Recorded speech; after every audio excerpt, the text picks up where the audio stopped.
Bez Hashem, today's daf is Masechta Menachos Daf Lamed Hey, and we're going to learn the halachas of tefillin today. So here we go. We're going to start from Daf Lamed Daled Amid Beis. Okay, about 3 lines from about 1, 2, 3, 4, 5, 6 lines from the bottom. So we're moving on to tefillin. Says the Gemara. Tana Rabbanim. Let's make it as big as possible. All right. Tana Rabbanim. The rabbis taught Ketzat Sidron. How do you set up your tefillin? Let's say your tefillin sharosh. So the Gemara says, Kadishli, v'hoya kviyacha miyamin. Kadishli and v'hoya kviyacha is from the right side. Shema v'hoyim shmoya mismal. And Shema and v'hoyim shmoya is from the left side. So you could take a look at the illustration over here. If you're facing somebody, so you get Kaddish, v'hoya kviyacha, Shema and V'hoyim Shmoya, if you're facing that person. So now the Gemara is going to say, but I have a brisa that says just the opposite. It's V'hoyim Shmoya on the right side, Shema V'hoyim Kviyacha Kaddish, and that the Gemara is going to answer very simply, because that brisa is talking about as per the perspective of the wearer. So then V'hoyim Shmoya is on the right, Shema, and then V'hoyim Kviyacha and Kaddish. But the first brisa that we discuss is from the perception of somebody who is viewing you. That's the Gemara's question. Well, Tanya, we learned in the brisa Ibcha. Then we learned in the brisa that has the opposite. V'hoyim Shmoya is on the right side and Kaddish is on the left side. And says the Gemara, Amar Abai says, Kash, it's not difficult. One brisa is talking about Mimino Shel Koirei. First brisa is talking about from the perspective of the reader, the one facing you. Kan Mimino Shel Maniach. And the other brisa is talking about from the perspective of the wearer. So, but when you're reading it as written in the Chumash, because when you're facing the person, the Parshas Boy deals with Kadesh, and then a little bit afterwards, V'hoy Kviyacha. Parshas V'eschanan is Shema, and Parshas Ekev of V'hoyim. So it's really in the order, and as it's written in the Torah. I should point out that Tosfos has a question on the way Rashi learned. And because of that, it's well known that Tosfos has a different understanding of the placement of the parshas. So the Rabbeinu Tam said the placement is Kaddish, V'yacha, B'hoyim, Shmoya, and then Shema.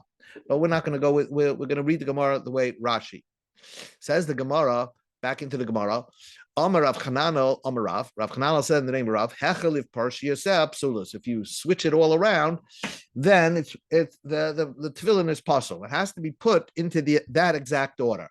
Amar Abaye, so Abaye said, Loi Amar, we didn't say this, that it's possible. Ela gavaisa lebaraisa, v'raisa legavaisa. Aval gavaisa legavaisa, baraisa lebaraisa, les leba. What Rab Abaye qualified, and he said that when what we're talking about, you're mixing it up, that it becomes possible. You see Kaddish and V'hoyim Shmoya on the outside. If you put them in the middle, in the inside, and V'hoya Kviyacha and Shema on the outside of the last boxes, the outer boxes, then you passel it. But what happens if I just switch V'hoya and Shema, V'hoya Kviyacha and Shema, or I switch the 2 outer ones? So V'hoya, instead of being on the right side, you put V'hoya on the left side and Kaddish on the right side. That would be kosher. That's Abaye's understanding of the brisa. Amalei Rava, so Amalei Rava. So Rava said, "Ma'ishna gavais lebaraisa." When you put something, a parsha that's supposed to be on the inside, you put it on the outside. Ubaraisa legavaisa, and the one that's outside, you put it on the inside. The loy, it's puzzle. Tahach boya lemekse avira. Loy kachazia. The one that's supposed to be on the outside, it's supposed to see the airspace, is now on the inside sandwiched, and it's not seeing the airspace. And the ones that are inside, they're not supposed to see the air. Kalchazi is now seeing the airspace. So that's why it's possible. So Rav is trying to say, then b'raisa le'b'raisa v'gavaisa le'gavaisa nami. If you're going to switch the 2 outer ones or the 2 inner ones, that should also be possible, because hach te boya lemechse avir diamin kachazi avir dismal. If it's supposed to be open on its right side, it's now going to be open on its left side. Udismol kachazi avir diyamin, and the one that's supposed to have its open on the left side is going to be open on the right side. So it should be possible. Everything should be possible. Ella loishna. Rava says that no matter how you switch it, it's always possible.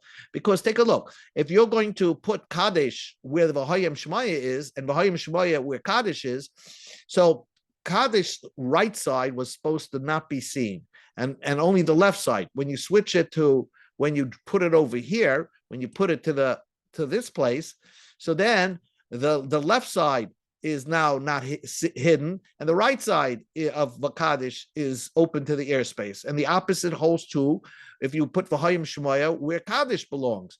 So Rava says either way, it's not in its right. Compartment, and therefore, if you mix it up any which way, according to Rava, the tefillin are possible. So the Gemara now continues with another halacha. V'amar Rav Chananel Amar Rav Titoira the tefillin, the base of the tefillin halacha l'Moshe Sinai. The base of the tefillin, as you know, is this box over here, but we'll make it. Here's the picture. You put the tefillin inside these compartments, the parshios, but the bottom square, which is called the titoira, the base, which comes from that piece of leather. That piece of leather is they cut out a piece of leather. They push out a shin, right, on the right and left side, and they make compartments, and then they just leave this leather longer so they can fold it over and cover the parshias. So that is a halacha l'Moshe Sinai. Is a halacha l'Moshe Sinai. V'amar Abaya said, "Amabartu the tefillin halacha l'Moshe Sinai." The pass through where the straps go is a halacha l'Moshe Sinai. That's this aleph over here. That you don't put the straps on top of the tefillin, but it has to be passed through the tefillin. That's also halacha l'Moshe Sinai. V'amar Abaya, and Abaya taught us another thing. Shin shel tefillin halacha l'Moshe Sinai. The shin that protrudes on both sides of the tefillin, on the left side it's 4, and on the right side is 3, is a halacha l'Moshe Sinai. The halacha l'Moshe Sinai. That's a halacha l'Moshe Sinai. Right, as the Taisa says, Surah Dishin the Yamina on the right side is Gimel, Reisha has three sides. Udusmal on the left side, Daled Reishin has 4 parts. So next time you look at your tefillin, you'll see that the shins look different on either side. But that's a halacha l'Moshe Sinai. Then Abaye says the tzarech shiagia charitz l'mokaim hatefer. You have to make sure that the furrows, which is the lines, has to reach where the stitches are. It has to be, you can see furrows in the box, and you can see it too where it's stitched to the bottom, as you can see in this screen. However, that's the opinion of Abaya. But Rav Dimi min Herdoi Amar, Rav Dimi said from Nerdoi, he says, Kevam the minka leitzrach. As soon as if you can tell, maybe just on top, that there's a furrow there, it doesn't have to. You don't have to have the furrow reach all the way to the stitch. So Rav Dimi argued on Abaya. Another situation where Rav Dimi argued on Abaya, V'amar Abaya hakilfa the tefillin, the cloth that you write the tefillin, the parchment that you write for the tefillin, it's like lettuce. You have to check for worms, right? So same thing. Tzarach lemivdeke, you have to check the cloth. What for? The dilma isbe reusa. Maybe it has a puncture, a tiny puncture. And you're going to miss some of the letters because they're going to fall through that little hole. So just like you have to check, to see bugs on lettuce or check the lungs for holes in there when you check an animal, you have to check the parchment to make sure there's no holes in the parchment before you begin writing the tefillin. But Rav Dimi Menadara, Rav Dimi said, Loit Sarach, you don't need to make a whole check on that. Kulmasa Badikle. The pen itself will check. In other words, I understand this as that when you're going to rewriting it, you're going to be able to tell. You're going to be able to tell if there's a hole there or not. You could feel it on the pen. So, and as long as there's no hole where the letter is, so then the tefillin not going to be kosher anyway, even if there's a hole somewhere else. Amar Rabbi Yitzchak said, "Ritzuos shchayros." The ritzuos are black, halacha l'Moshe Sinai. So that we know that the ritzuos are black.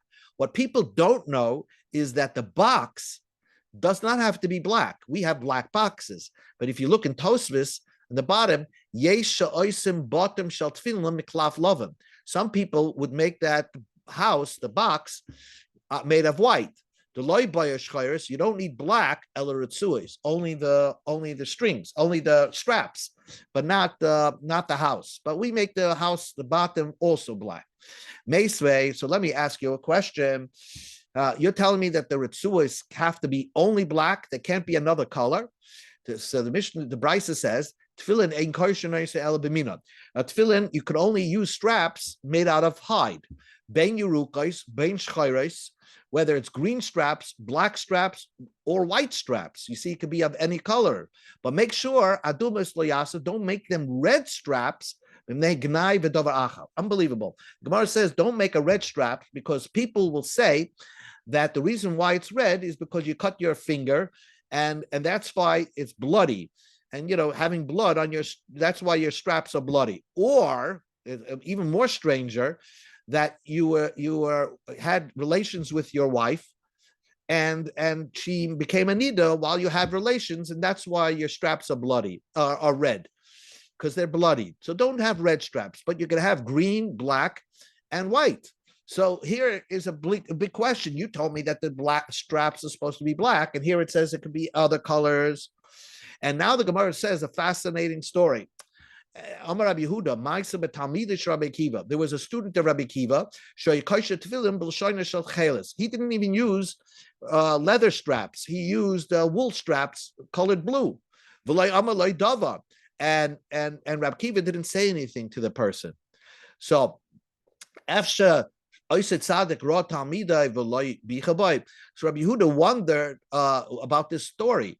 How could Rabbi Akiva have a student whose tefillin is not with leather straps, and Rabbi Akiva didn't tell the student anything?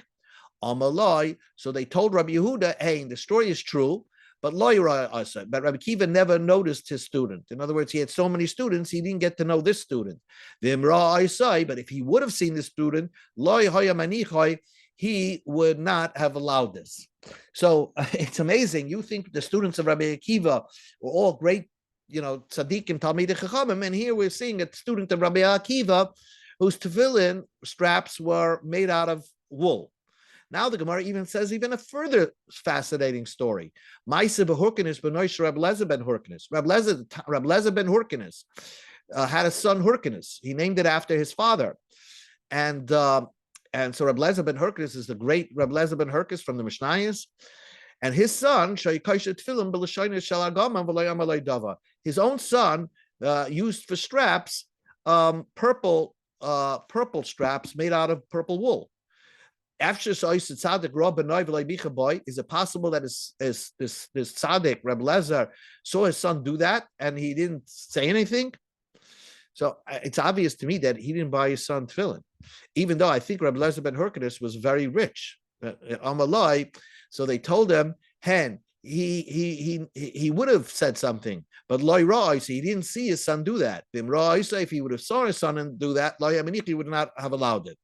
But the bottom line is that the Brisa started off and says you can make your straps any other color, and then you just told me that it has to be black. So how do you reconcile that? And it says the Gemara like kash. It's not difficult. Kam mi bifnim, kam mi b'chutz. The outside of the straps have to be black, but the inside could be any color you want. So says the Gemara, if it's on the inside where it doesn't show to people, so then what's wrong with it being red? People are not going to see it. And says the Gemara, zimnim is hapchanle, but sometimes it does twist, and you can see the back of the strap. So therefore, they didn't want you to color that red, but it could be any other color. Tana, we learned that a brisa tefillin rubois halacha Sinai. A tefillin has to be square. That's halacha Moshe Sinai. Amar Rapapa said b'sifron has to have seams. Uva alachsa also has to be square. Uva alachsa has to be perfectly square, where the diagonal fits mathematically as a square. So here we go. It's a picture. It has to be perfectly square, as you can see.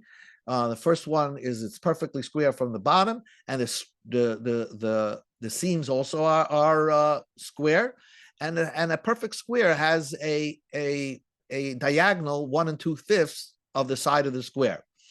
Now, make sure that you don't pull the strings as you tightening it, because that will diminish the square. That's what Rashi points out. Says the Gemara, let me bring you a proof that it has to be square. If someone makes his tefillin like rounded off at the bottom, right? It looks like a circle. So on the bottom, sakana is dangerous, because if you bang your head, that the round part will go into your skull. The aim mitzvah, and you aren't mekayim the mitzvah. So we see that circle is no good. It has to be squared. Amar Papa Masnisa da Avida ki amgoiza. Could be the Mishnah is talking about you made it somewhat squared, somewhat. The problem with it could be round, like a ball. The problem with that brisa, which is not such a proof, is you made it like an egg shaped. Somehow it's sharper than a normal square, a normal circle, and therefore that's what the brisa has a problem with. But could be the brisa is not a proof. Maybe it could be made out of a circle. But we know the brisa to be true.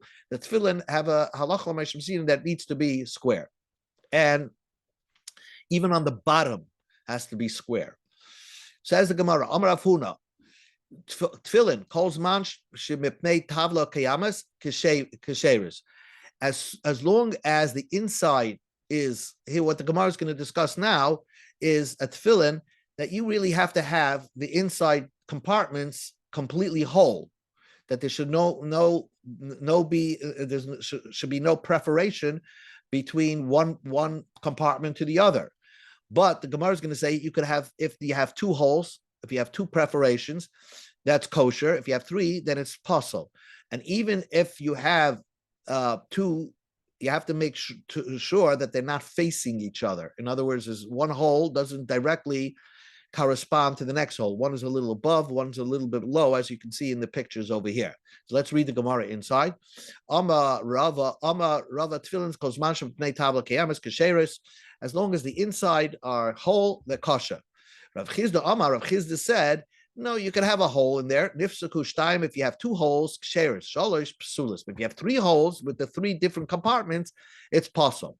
Rava said, Hoda Amar, that you say shtaim ksheris, that if you have two holes, it's still kosher. Like Amar, that was only said elzesh like kenegzeh, if the two holes don't correspond to each other. Avozeh kenegzeh psulis. But if the two holes correspond to each other, even if there's just two holes, then it will still be possible. When do we talk about we have a hole and it passes the tefillin, only a brand new pair of tefillin.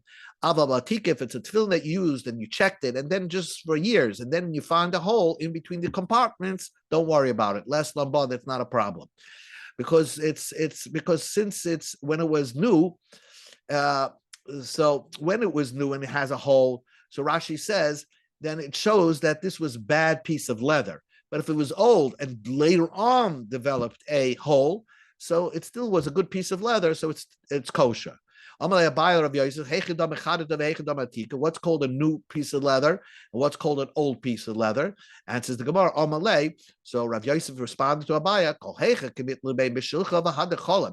Atika, if you could pull the leather and then it folds back to its original position, that's an old piece of leather. The rest is chadata. That's called a new piece of leather. And then we go iname. We go to Amid Beis. If you hang it by its strap, Asiya Abasre, it's still connected to it. It goes after it. Chadata. The idach atika. And the rest, the rest of it is atika. That means, okay, so Rashi says, when a person holds the ritzua, the straps, that you can hold it, and the tefillin follows through, and they don't come apart, that's a new pair of tefillin. And the rest is old, considered an old pair of tefillin. I don't think how common it is to find a hole in the boxes itself between one compartment and the other compartment, but our leather seems to be superior than the ones that they were using in the time of the Talmud. Says the Gemara, Abaya have a Yosef Kamed Rav Yosef. Abaya was sitting in front of Yosef. Now the tefillin sharosh wraps around your skull, right? Ifsikle ritzua. So that ritzua, the tefillim, that ritzua tore. Amalei. So Abai asked Rav Yosef, Lamai lemiktire. Can I, tie it together? So now I'll have, another knot there. So besides the knot on the back of your neck, there'll be a knot on the strap itself that surrounds your head. Amalei. So Rav Yosef said, don't do that. Ukshartam. It has to have one knot to a tefillin, and if that makes it complete. But if it has another knot, if you can have another knot on the where it wraps around your head, that's not called kshira tama. Amalei Rav Acha Bereid Rav Yosef Rav Ashi Ma'ale Mitvei Va'ale Tefillah Legav. Okay, instead of tying it, let's say the strap around your head tore. So instead, you sew it back together where you could only see the stitching from underneath, but not what's facing outside. Is that something wrong with that? Amar, so Rav Yosef, Rav Ashi said, Puk chazima amadabar. Look what people do. When these things happens, they get rid of the straps. They don't try to save it anymore. So it's not nice to sew it back together. Amar Rapapa said, now we're talking about the ritzuas that hang down. Gardume ritzuas kisheres. That if there's whatever is left over, if you have a little straps that's supposed to hang down and you cut them, let's say you have long straps and you cut them, it's still kosher. So gadume ritzua is kosher. If you cut them and there's only a little bit left, it's still going to be kosher. Says the Gemara of Lav Milsi, that's not true. If you cut techelis from a tzitzis or from the azoiv, right, and from an azoiv that you use for paraduma, kisherim, that's kosher. So hasam who did tashmisha mitzvah, that's just a mitzvah. So if you have a little bit left, it's kosher. Avahacha over here, the tashmisha kedushin, it's a holy thing. So then you can't just have like a tiny piece left. Then it wouldn't be kosher. So if you wrap it around your head and there's only a drop left to fall on your drop left extra, then it's no kosher. It's not kosher. You have to have a little bit of a shear. So the Gemara says machlal the ishle shear, that must be a length of a certain size. Bakama sheira. How much is the shear of that should be hanging over extra after you tie it around your head? Because technically, if you read the Torah, all you got to do is wrap it around your head. Who says you have to have something hanging down? So the Gemara says, we know as a Tashmisha Kedusha, you have to have something hanging down, but what's the shear for that? Amar Rabba, it's not as big as you think. Amar Rabba b'chama Resh Lakish ad etzbat sureda, until the finger versus the middle finger. Rav Kana machvei kafuf. Rav Kana says it's between the index finger and the middle finger. Rav Ashi mashri poshet. Rav Ashi says no, it's from the thumb versus the index finger. So according to, you see, you have to have something, or gardume ritzuis, you have to have something left over. The question is, what is the shear that has to be left over? So according to, it's between the index finger and the middle finger, or it's from the thumb to the index finger. I'm sorry, it's from the thumb to the index finger, and according to one, so that's a little bit bigger than from the index finger to the middle finger. So that's the machlokes. What it is, I don't know what the shear is, but a couple of inches, maybe 2 or 3 inches. Says the Gemara, Rabbah, when he had the long tefillin, what did he do with the straps? Katalu upasha v'shadalu. First, he tied his tefillin, and the extra straps he threw it behind his shoulders. In other words, not in front of him. He just put it behind him. Rav Acha bar Yaakov katalahu, he tied his tefillin. Apparently, they used to tie their tefillin umaslis lahu, and then he made a braid with the leftovers, something like that. He made like a braid. But Mar Berei de Ravina Avakididam, Mar Berei de Rabbana did like what we do. The tefillin has already the knot in place, and all you got to do is just let it hang, the strings hang in front of you. Amar Rav Yehuda Berei de Shmuel Bashel Shmei de Rav. Kasher tefillin halacha l'Moshe Sinai. The knot of the tefillin is halacha l'Moshe Sinai, that you have to have the shem shakai. It has to look like a dalet, as we're going to show a picture soon, and the shin has to be on the bias itself. And the yud obviously is in the tefillin shel yad. Omar Rab Nachman v'noy eyan levar. That you have to have it has to be the knot faces outside. The name could be readable on the outside of the tefillin. So my understanding is that what he's saying is that, like you see this kid over here, you can see a dalet. So it's not that the dalet is facing inside, it's facing outside. So somebody who sees it can see a shin on the box and then the dalet on his back. Amar Rav Nachman, we'll finish off over here. Another minute. Ravashi have a Yosef Kamei de Bar Zutra. It's halfway to the tefillin. Ravashi was sitting in front of Mar Zutra, and the tefillin turned around. The Ritzua turned around. So I guess it was the tefillin, not the straps in front of you, but it was the strap on his head that's wrapping around his head. That turned over. Amalei. So Ravashi said to Bar Zutra, that you're supposed to put the nice part of it outside. Amalei. So Bar Zutra says, I didn't know. Thank you for telling me. I'm going to straighten it out. Then the pasuk says, what's unique? Tanya, we learned in the Brisa, what makes the goyim fear the Jewish people? Rab Laza the great Rab Laza said, Elu tefillin shebarayis. When Jews wear the tefillin shebarayis, somehow it brings upon fear upon the nations of the world. Not only do we wear tefillin, the Gemara says, "Vasharesis kapai verises acharai." Amar Rav Chana Babizna, Amar Rav Shimon Chasida. Rav Shimon Chasida said, "Melamed Moshe Rabbeinu was able to see the back of Hashem. Sheheralaya Kadosh Baruch Hu Moshe kasher tefillin. That Kadosh Baruch Hu showed Moshe, so to speak, that he's also wearing tefillin, and Moshe saw the back of Hashem's tefillin." Amar Rav Yehuda, and this will end. Amar Rav Yehuda said, "Kasher shel tefillin charach shei lamala kidei shei Yisrael lamala v'lei lamata." That we need the kasher, the tefillin. I have it over here. That the kasher shel tefillin should not be on the back of the neck, but it has to be towards the head. And the point is, why not in the back of the neck? That will tie it. The answer is to remind you that a Jew is supposed to be a head on top of the game and not on the bottom. Jews are supposed to be the head of society, the leaders of society, both spiritually and secularly. Then the reason why the kesher is not on the side of the head, because we're supposed to be in the front and not the back. That's what he says. Rav Yehuda says, kesher shel tefillin tzarich shehei lamala. It should be on the skull itself. Kidei shei Yisrael lamala v'lei lamata. So the Jewish people are on top and not on the bottom. V'tzarich shlei klape panim. It should be opposite the face, not the side of the head. Kidei shei Yisrael lefanim, because the Jewish people not only are on top, but they're leaders. They're like the face, v'lei la'achar, and not in the back of the line. Nice way to end off. We'll continue more about the tefillin tomorrow, Be'ez Hashem.